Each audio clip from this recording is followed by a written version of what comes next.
Hello friend, শুভ দুপুর আর welcome my channel Ranu নাড়ু। আবারও খাবার ভিডিও আপনাদের সাথে নতুন নতুন রেসিপি, নতুন মজাদার খাবার নিয়ে চলে এলাম। তো চলুন দেখি রাজেন্দ্র কুমার নাড়ু কী দিয়ে ভাত খেলো।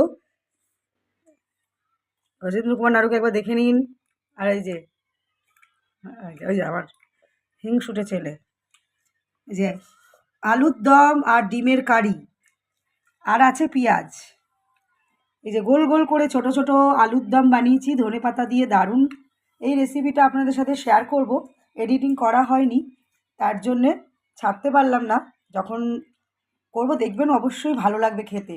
পরোটার সাথে বেশি ভালো লাগবে, লুচির সাথে বেশি ভালো লাগবে।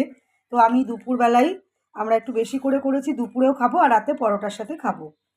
আর এদিকে ডিম কষাও করেছি, আলু অনেক করেছি বলে ডিমে আর আলু দিইনি। কষা কষা ডিমের কারি আর পেঁয়াজ আছে। আর একজন ওই যে কষা আলুর দম মা খাবো গন্ধেতেই বলছে, তো আমি তাহলে একটু টেস্ট করে দেখুক। রুদ্র বলছে মা খুব মজার, ওই যে আগেই বলছে মজার। মা রান্না করলে সবারই ভালো লাগে। তো ভিডিওটা ভালো লাগলে অবশ্যই পাশে থাকবেন, শেয়ার করবেন, লাইক করবেন। আর আপনারা সবাই তাড়াতাড়ি দুপুরে খেয়ে নিন, অনেক বেলা হয়ে গেছে, আমরাও খেতে বসে গেলাম। Bye bye.